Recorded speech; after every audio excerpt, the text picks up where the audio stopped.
legacy of today is this is really to mark the beginning of the high-speed rail industry in the country.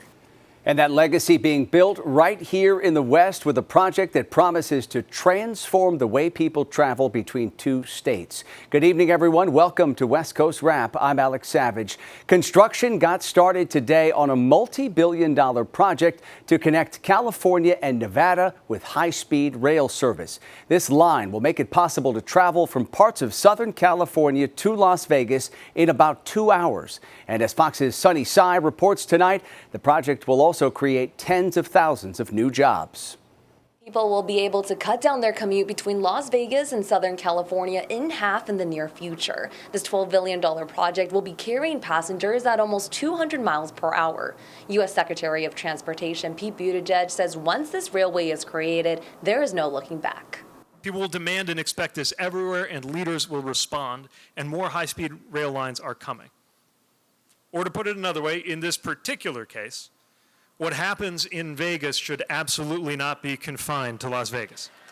Brightline West broke ground today at the site where the Las Vegas train station will be. I believe there will be many train systems that will get developed using the blueprint that we're using and putting into practice here. And in addition, and perhaps most importantly, what I believe will be the legacy of today is this is really to mark the beginning of the high-speed rail industry in the country. The train will not only provide quicker travel times, but the surrounding communities will also benefit. Obviously, we are here because of the economic impact and the tourism and the mother's milk of our economy, but more importantly, we're saving lives as part of the process, and we're putting people to work. The high-speed rail is poised to generate as much as $10 billion in economic impact. Again, all while creating 35,000 good-paying union jobs overall. Brightline West will parallel the I-15, which is a popular and congested highway connecting Las Vegas and California. The all-electric high-speed rail service will have environmental benefits, too. Because the 15 is such an important freight route, that reduced congestion will have a material benefit to America's supply chains. Everyone who lives near the 15 will breathe less pollution into their lungs, and everyone across the country will live in a climate with 800 million fewer pounds of carbon pollution annually. Brightline West hopes to be completed by 2028, just in time for the Olympics in Los Angeles. There are 2 stops along the way before its final destination in Rancho Cucamonga, where people can then hop on the Metrolink and go where they need to go. In Las Vegas, Sunny Sai, Fox News. And Brightline is confident it can build that rail line in 4 years. It has full environmental clearance and all of the land has been secured. The project is being paid for with a combination of federal and private funding.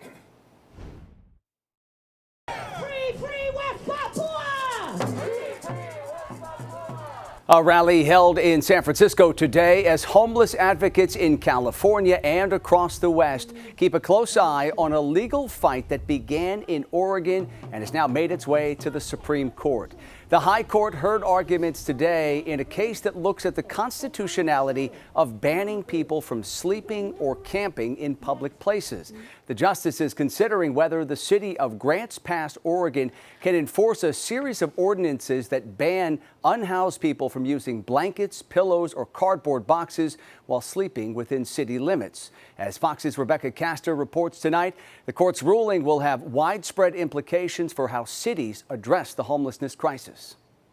When the homeless are under attack, what do we do? Stand up, fight back! Dozens of homeless advocates laying down in front of the Supreme Court Monday as justices hear arguments on whether cities can fine or arrest people for sleeping in public spaces. Nobody should have to be subject to intimidation, bullying, and live in fear of being punished because they don't have a home. Helen Cruz says she's been homeless on and off for years in Grants Pass, Oregon, the small town at the forefront of this debate. City officials there recently passed an anti-camping law aimed at shutting down homeless camps in city parks. But with a lack of shelters, a federal appeals court classified the law as cruel and unusual punishment. Can you imagine anything more cruel and unusual than throwing somebody in jail for using a blanket in the middle of the freezing winter? Cities across the country now wait for the Supreme Court to decide, as city leaders from east to west struggle to manage a growing homeless population. During court arguments, every justice agreed the homeless problem was serious, but differed on how and who should tackle it. Justice Brett Kavanaugh suggested it's not up to the federal courts to micromanage homeless policy, while Justice Sonia Sotomayor questioned what would happen if every city passed identical laws. Where do we put them if every city, every village, every town lacks compassion? Are they supposed to kill themselves not sleeping? The Supreme Court's decision is expected at the end of June. In Washington, Rebecca Castor, Fox News. And to get more perspective on the implications of the Supreme Court's decision in this case, we spoke with UCSF Benioff Homelessness and Housing Director Margot Kuchel, who signed on to a brief in support of the unhoused plaintiffs in this case. What none of this is about is actually solving homelessness. And that is completely in the control of our governments to decide to create enough housing and enough shelter for those who are homeless. There is nothing about this ruling that holds back the ability to do that. Kuchel said the city of Grants Pass, Oregon has balked at building housing or shelters for homeless people, and she says the camping ordinance and others are aimed at pushing homeless residents out of that city. We are following a developing story tonight in Arizona, where a judge has declared a mistrial in the case of a rancher accused of fatally shooting an unarmed migrant on his property. The decision came after jurors failed to reach a unanimous verdict after more than 2 full days of deliberations. George Kelly was charged with second-degree murder for the 2023 shooting on his ranch near Nogales. The victim was part of a group of undocumented migrants who were crossing the border. Prosecutors will now have to decide whether to retry Kelly or drop the case altogether. A homeowner in Arizona took matters into his own hands, opening fire on a pair of intruders who were trying to break into his place. One of those suspects was hit, and they both have been arrested tonight. Fox 10's Lauren Clark has more now on the violent confrontation. Well, I did speak to the resident inside the home at that time. He didn't want to go on camera because he was still shooken up about the incident. But he told me a little bit about what happened. He said around 4 a.m., 2 men rung the door outside his home. He said he was the only person home and didn't answer it. That's when he said the 2 men made the way into his home through the back door, and he said he was cornered. He said he doesn't know who these men are, and it's unclear if his roommates do, though, at this time. Crime scene tapes strung across a Surprise neighborhood. Detectives gathering evidence. Command cars parked in streets. Sites leaving those who call this area off of 140th Avenue in Waddell home on edge. Pretty shocking because this is a neighborhood where you could usually leave your cars unlocked. Nothing like that happens here. It happened early this morning. Surprise police say 2 suspects attempted to break into a home. Officers believed a resident inside fired a gun, striking one of the suspects, who is expected to survive. Both suspects are currently in custody. And despite investigators saying there's no threat to the community, neighbors like Nancy McCraven, who chose not to show her face a few doors down. Why down there? Why that house? What were they looking for? Still have some questions and concerns. It's quite scary. Quite scary. A sentiment that's echoed by her neighbors. Lock your windows, lock your doors, keep your cars locked, get a guard dog. It's frightening, but it happens in all the different neighborhoods. There is no safe place. Police wrapped up their investigation here about 3 hours ago. Reporting here in Surprise, Lauren Clark, Fox 10 News. In Los Angeles, one person is in custody tonight after a break-in at the home of Mayor Karen Bass. Early yesterday morning, police responded after getting reports of a burglary in progress at the official mayoral residence known as the Getty House. Authorities say Mayor Bass and her family were home at the time of that break-in. Police say the intruder came in through a window. The mayor and her family were not injured. The suspect was taken into custody and treated for minor injuries. It's unclear if anything was taken from the home. I don't even know if they would have realized it was the mayor's house per se, but I hope it was just sort of more innocent and a result of someone's mental illness. Even if it was targeted, they must have been somewhat ill because they would expect somebody would catch them pretty fast. As an Angelino, I'm very concerned, obviously. It's the mayor of the city, and we're concerned that any resident that has somebody just come into their home. It's still not clear tonight whether the break-in specifically targeted Mayor Bass. In a statement, her office said the mayor is grateful to LAPD for responding and arresting the suspect. Coming up tonight, here on West Coast Wrap, heartbreak in 2 West Coast states after the shooting death of a sheriff's deputy in Idaho. Tonight, the local sheriff there opens up about how the entire community is coping with grief. And in weather, here's the live camera in Southern California. LAX showing you lots of cloud cover out there. Current temperature is 62 degrees and more low clouds and fog back in the California forecast. We'll have more in the updates on the changes coming up after the break. Also coming up tonight, an Arizona pastor looks to pop star Taylor Swift for inspiration. We'll show you how he's working her lyrics into sermons. Mourners plan to gather tomorrow for a vigil to honor the life of a sheriff's deputy who was killed on the job in Boise, Idaho. Investigators say Deputy Tobin Bolter was shot to death during a traffic stop on Saturday. The 27-year-old lived in California before moving to Idaho. He was welcomed to the Pleasant Hill Police Department in the Bay Area back in 2018. The Ada County Sheriff says the entire community is feeling this loss. This is something you don't ever want to experience as an agency head.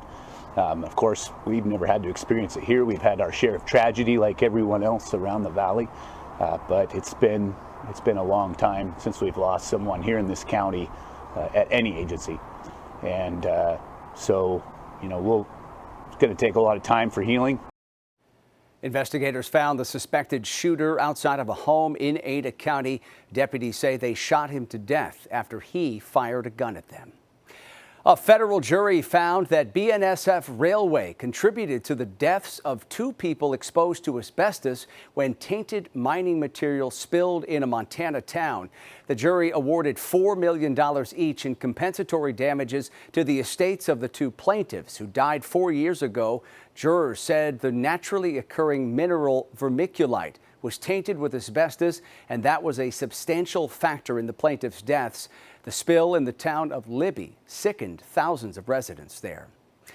California Governor Gavin Newsom expects state lawmakers will propose new legislation this week aimed at helping women in Arizona who want to get an abortion.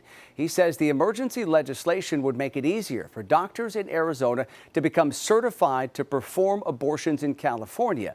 He wants to see this take effect by May 1st. That's when Arizona's near total abortion ban is set to begin. Governor Newsom launched another ad campaign today targeting abortion restrictions in red states, and this time he focused on Alabama. We're almost there. You're gonna make it.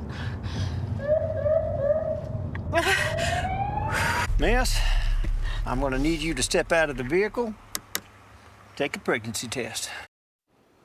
This ad is called The Fugitive, and it depicts a woman being arrested for trying to leave the state to get an abortion. It was created by Campaign for Democracy, a political action committee created by Governor Newsom. The ad started airing today in Alabama, where Republicans have called for prosecuting women who travel out of state for an abortion. Los Angeles County is being sued for the death of a man who was killed by sheriff's deputies last year. His family accuses law enforcement of using excessive force by shooting him 4 times in the back. Fox 11's Hal Eisner has our story tonight. I just want justice because it was not right what they did to my son. The mother of Arturo Serna is suing LA County, some of the deputies, and some of their supervisors. She believes they were responsible for her 34-year-old son's death. This video was previously released by the LA County Sheriff's Department. Get on the ground. Get on the ground then. It was August 7th, 2023, 2:20 in the morning. There was a call from the gas station for help, claiming Serna was acting erratically and screaming. His mom says he was schizophrenic and addicted to drugs. It's not that we wanted him in the street. That's his decision. He was a grown-up man, but he was a real good son before he started all this addiction. And her attorney says what happened should have been de-escalated differently. Back to the video. Put your hands up. Put your hands up. What is it? Arturo Cernas was complying with the officers.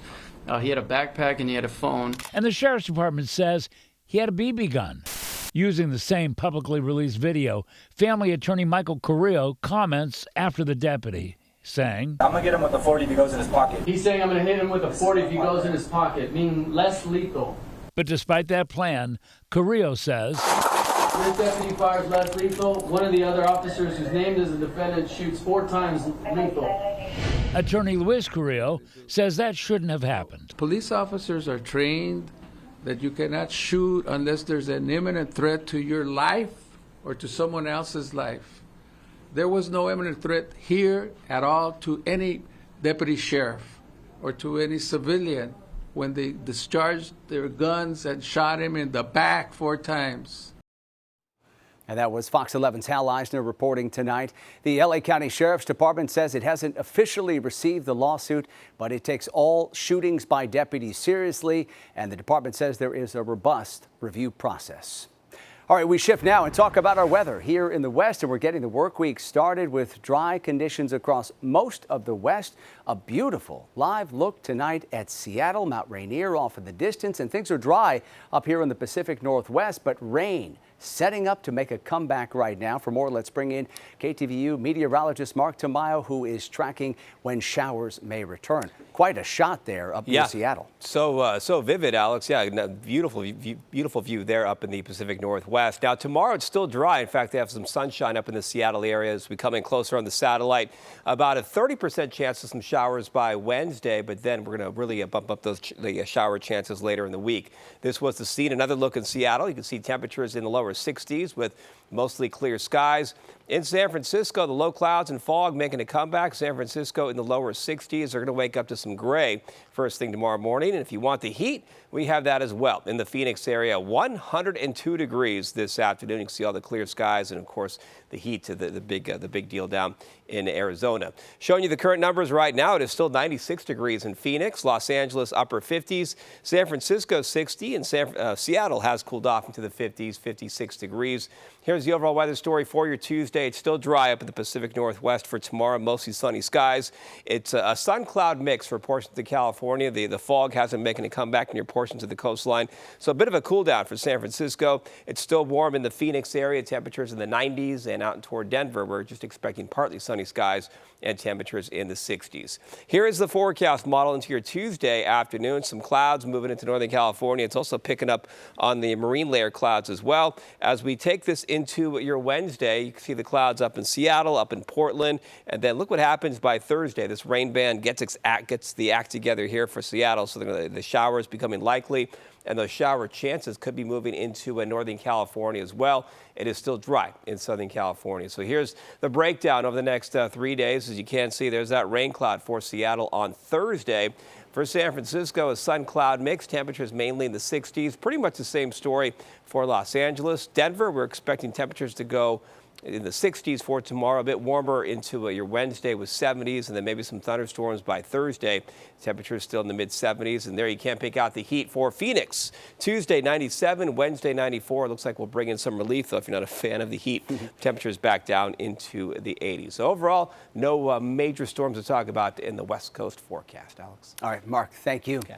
People all across the West marked Earth Day today in a variety of different ways. There were recycling projects that happened, the release of thousands of ladybugs to give gardens a boost, and lighting the world's only solar-powered Ferris wheel with green lights.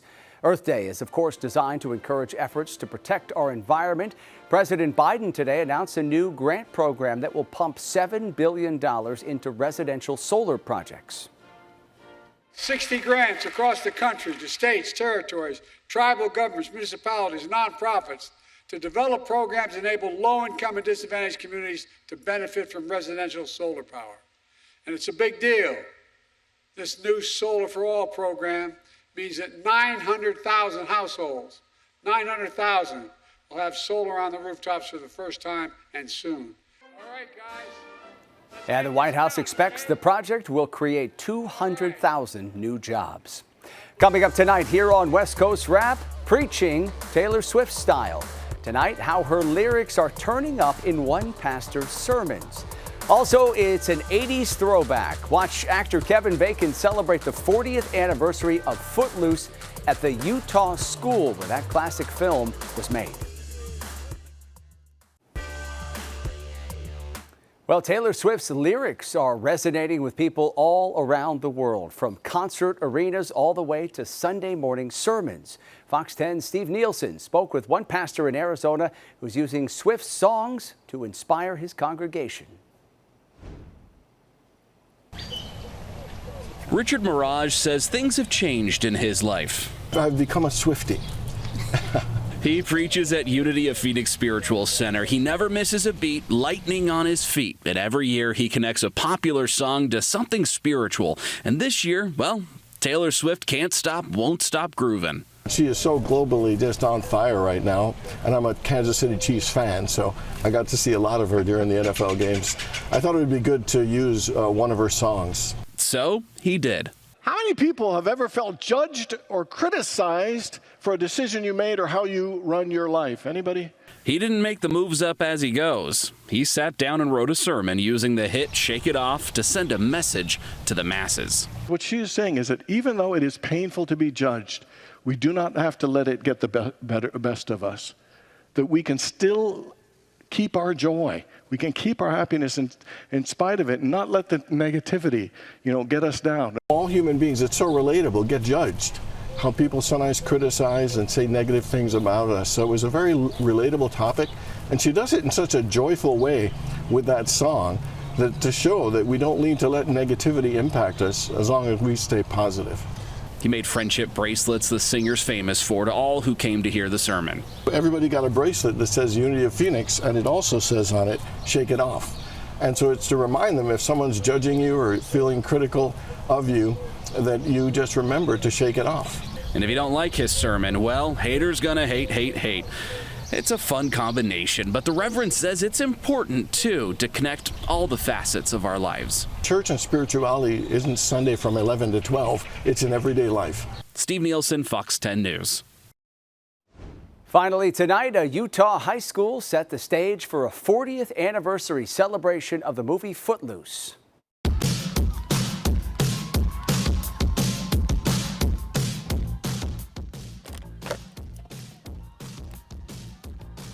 There he is. Actor Kevin Bacon returned to Payson High School over the weekend where that classic movie was filmed. During his visit, he spoke about how the movie's message has touched so many people over the years.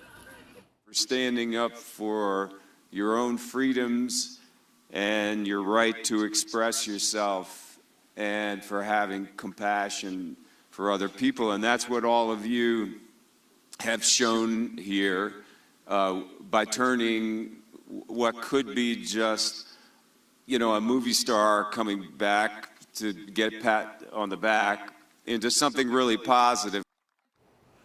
Now, Bacon says he could not resist returning to Payson High when the students there committed to making thousands of kits for his 6 Degrees charity.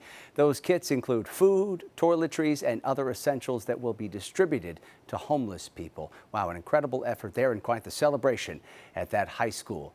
That does it for West Coast Wrap tonight. We appreciate you watching. A reminder here, you can keep up to date. All the stories we're covering are up at our website, westcoastwrap.com, and stream our shows on your smart TV. Download the Fox Local app.